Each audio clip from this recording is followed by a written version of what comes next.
Hey, how's it going? It's Craig. I'm out in the garage and today we're going to start work on the Sega Dreamcast case. Let's take a look.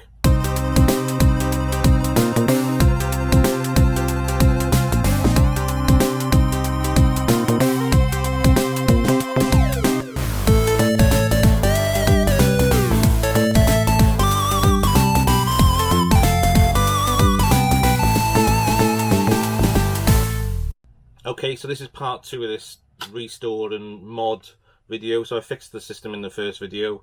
I've got loads of parts for my personal Dreamcast now. I've got a GDMU and I've got a Pico power supply. So I'm going to be modding my own in a separate video anyway.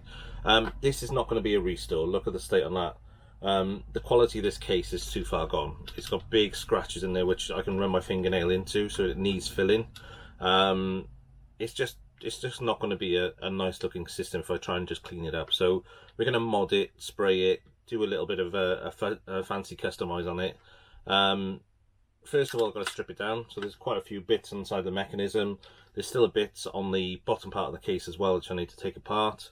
And then once all that's done, I'll start having to think about exactly what I want to do with it. I'm probably going to fill some of these things. I might even flush fill this on the top, and have a look at what we want to do.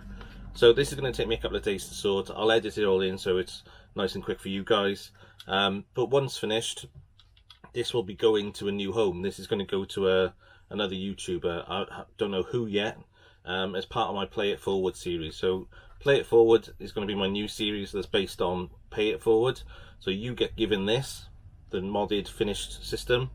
You will then gift something of a similar value onto the next YouTuber who will do a video about it and talk about it and then pass it on. That will go around the community, maybe coming back to me at some point. I'll pass it on again to somebody else. Not the same system, but anything, something of equal value. So I've got a couple of other ideas up my sleeve for it, just to put in some bonus items as well. So keep an eye out for that because that's coming up soon. Cool. That's pretty much it. I'll catch you back in a bit once I've done some of the work on this. Cool. See you in a bit.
Okay, so a couple of days hard work, sanding, spraying and everything else, and we've got the base back together, so this is looking really nice. So I've done a metallic silver on the bottom, even got the sticker back on there, and I've signed it with Good in Place and the date down the bottom there.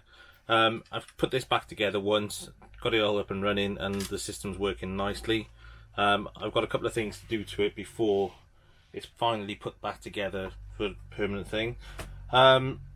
And I've had a bit of a disaster as well. So the top cover, I was spraying and I had some really nice looking finishes on it, and I took some photos, put them on Instagram, which I'll show you now, and it was looking amazing, really nice. The finish on the top of it, the way I filled it in, it was nice and smooth, and yeah, it was looking great. And I was using this paint, so Paint Factory metallic white, dazzling white paint.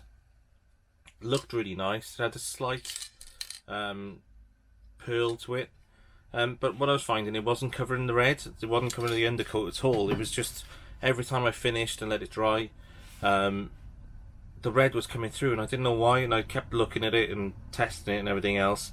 And then I've left it now for a couple of days to dry. I put my fingernail onto it, dragged it across it, and it just literally came away like putty. It was so soft. So I don't think this has got a decent drying agent in it. It's just not drying at all, so I'm going to have to change the paint up. So that means I'm sanded back down, and I'm back down to our what I could get back down to. So bit of the basics again. That took me ages to get all that paint off and things, so I'm going to have to get some new primer on it. I'm going to have to clean it all up properly, because it's smoother, but it's not. I'm going to wet and dry it again before I get the primer on there, and then I'll score it up a little bit just to get the primer to hold properly. The primer wasn't an issue, it was that white paint on the top which was the issue. But no damage to the case at all. And what I've done is, when I did spray it with that white, there was a couple of things I wanted to change anyway. So the Dreamcast case has a couple of notches on the outside of it, up this side and up this side.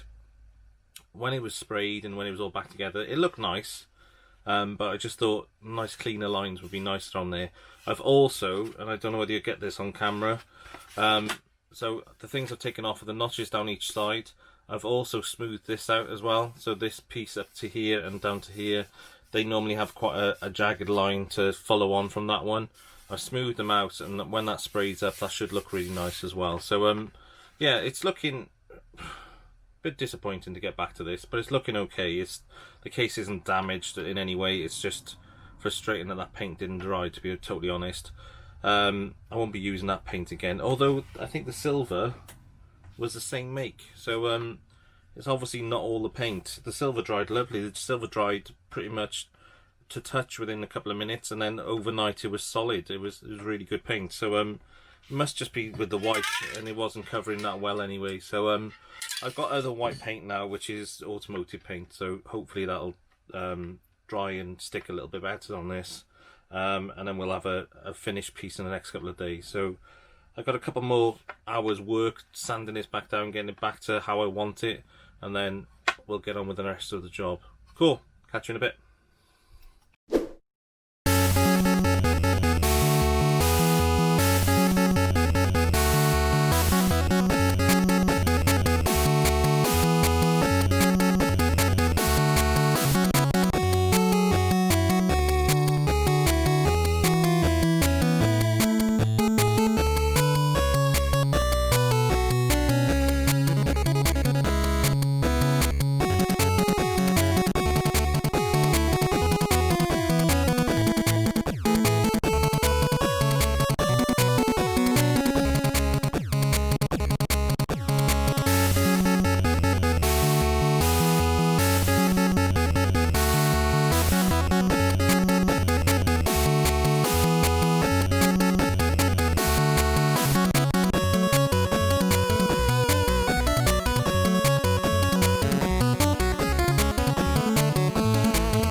Okay, so we are finally finished. I'm so chuffed to be finished with this. It's not taking me a long time because it was difficult, just a long time because I've just not had the time to do it.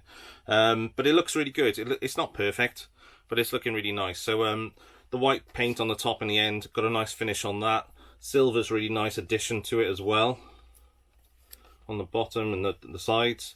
And then the black control ports really set it off and really look nice. Those water slide decals were fun to use. First time I've ever used them on a project, so nice finish on the edges of that one in the end. You print them out on an inkjet printer, then give them a couple of coats of clear coat lacquer from Halfords, and then yeah, you're done. You literally soak it in water like you used to do with your Airfix kits and slide them on and smooth out all the bubbles, and it looks really good. Nice finish to it. The system is really good, runs perfectly. I've been playing Ferrari F355 on it, and I think it's still in there actually. Yeah, Nightmare Creatures. Just played on them for a bit, let it run for the whole afternoon, running perfectly, so that GD-ROM's dialed in nice as well now, so pretty chuffed with that. Okay, so this was just my project build video. I'm chuffed to show you what we've achieved. It looks really good. But my next video is going to be my first in my series of Play It Forward, so hopefully we can get the community behind this and no dodgy scammers are going to take our systems and run away with them. But I'm going to give this system or my other Dreamcast away in an attempt to try and start a bit of a chain through the YouTube community. So keep an eye out for that video because it's coming up soon and you could take this and have it in your collection. Okay, cool. Thanks for watching. Do the usual, subscribe, like, comment, down thumbs. Doesn't really matter. Just let me know what you're thinking and I'll catch you soon.